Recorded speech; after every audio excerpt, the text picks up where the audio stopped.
दुर्घटना हुई है रामनगर में, किस प्रकार से देखते हैं? बड़े अफसोस की बात है, कई सारे कीमती जानें गईं और अफसोस की बात ये है कि ये हादसा हुआ बस के मालिक के लापरवाही के वजह से, और जिस आदमी को बस का कमांड दिया गया था,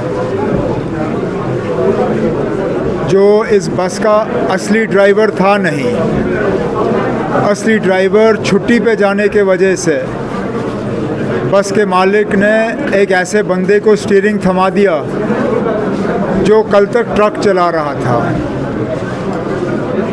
और हम ये भी नहीं कह सकते कि इन लोगों के खिलाफ हुकूमत कार्रवाई नहीं करती, क्योंकि जब इस बस का हमने पीछे का रोल देखा तो पता चला कि 15 से ज़्यादा इसी बस वाले को चालान कटे हैं।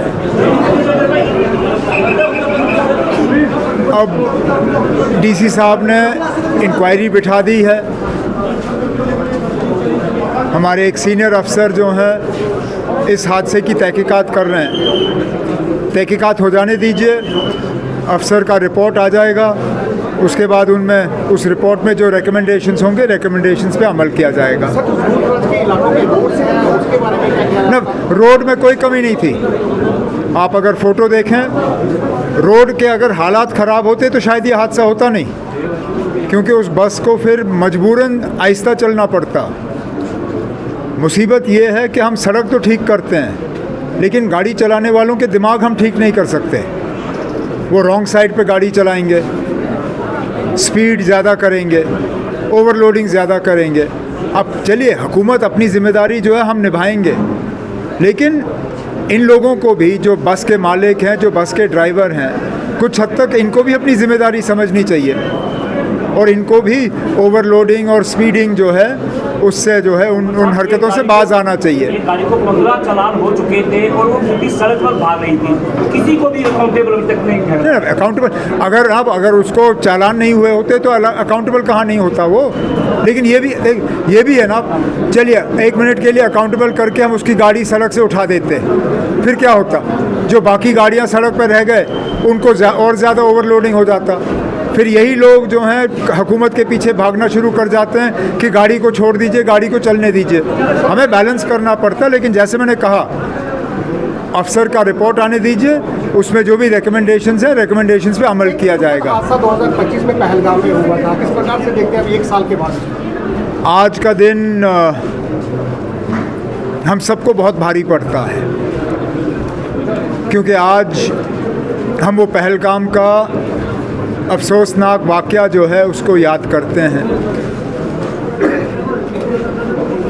उन तमाम शहीदों को याद करते हैं जो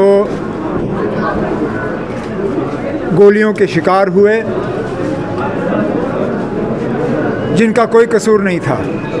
आए थे छुट्टी मनाने के लिए और उन टेररिस्ट ने इन लोगों को निशाना बना के इनकी कीमती जानें जो हैं वो छीन ली।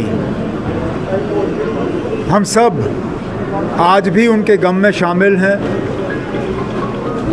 हमने उस दिन तय किया था और हम उस चीज़ पे कायम हैं कि हमारी मुकम्मल कोशिश रहनी चाहिए, हम सब जो हुकूमत में हैं, कि इस तरह के हादसे जो हैं कभी दोबारा ना हों। और उसके लिए चाहे इलेक्टेड गवर्नमेंट, चाहे मरकज़ी हुकूमत, चाहे लॉ एंड ऑर्डर मशीनरी, हम सब मिल के इस कोशिश को जो है मुमकिन बनाएंगे। पाकिस्तान में कोई बदलाव आया है ऑपरेशन सिंदूर के बाद? पाकिस्तान में कोई बदलाव आया ऑपरेशन सिंदूर के बाद?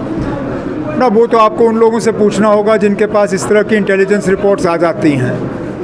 मैं तो सिर्फ आपसे ये कह सकता हूँ कि हमारी मुकम्मल कोशिश रहेगी कि इस तरह के हादसे, इस तरह के हमले अगर पाकिस्तान चाहे भी तो हम इनकी होने की इजाज़त नहीं देंगे। यही हमारी कोशिश रहेगी। सर, आप सबसे यहाँ पे हैं, लगातार सिनेरियो जम्मू कश्मीर का कुछ चेंजिंग उसमें आ रही है, खासकर सिक्योरिटी रीजन से देख रहे हैं, और टूरिज्म का हब होता है। रिपोर्ट कार्ड देना आपका काम है ना, हमारा काम है कोशिश करना।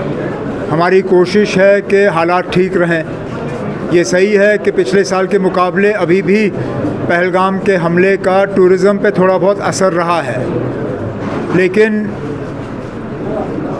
जैसे जैसे सीज़न बढ़ता जा रहा है हमें उम्मीद है कि ठीक ठाक लोग जो हैं वो जम्मू कश्मीर आएंगे, चाहे माता के दर्शन करने के लिए, अमरनाथ जी के दर्शन करने के लिए या टूरिज़्म के लिए। Sir, how you see Iran's rejection in second round of talks with US in Islamabad? अब हम तो चाहते हैं कि जंग ख़त्म हो, ये जंग होना ही नहीं चाहिए था। अब किस वजह ईरान पे हमला हुआ ये दो ही मुल्क जवाब दे सकते हैं, एक ईरान और एक अमेरिका और एक इज़राइल। उनकी क्या कोशिश थी, क्या मकसद था, अभी तक हम समझ नहीं पाए। लेकिन चलिए, जो उन्होंने किया गलत किया, लेकिन अब तो कम से कम ख़त्म करें, क्योंकि हर मुल्क का जो है कहीं ना कहीं इस जंग के वजह से हम पे असर पड़ रहा है। तेल की कीमतें बढ़ रही हैं, तेल का सप्लाई कम हो रहा है, एसेंशियल सप्लाईज़ और सप्लाई चेन में असर पड़ रहा है। तब भी बाकी मुल्कों के मुकाबले हमारी हालत तब भी बेहतर है। यूरोप जैसे मुल्क देखिए तो उन्होंने जहाज़ों के तेल को जो है अब लीटर के हिसाब से गिनना शुरू किया है। हमारा पड़ोसी मुल्क जो है वो जहाज़ वालों को कह रहे हैं कि आप जहाज़ ज़रूर लाइए, लेकिन यहाँ तेल भर के आप वापस नहीं जा सकते हो। उस हिसाब से हमारे मुल्क में तब भी हालात बेहतर हैं, लेकिन हम चाहेंगे कि जंग जल्द से जल्द ख़त्म हो, क्या अपील रहेगी कि ज़्यादा से ज़्यादा लोग आएँ और अमरनाथ जी की यात्रा करें।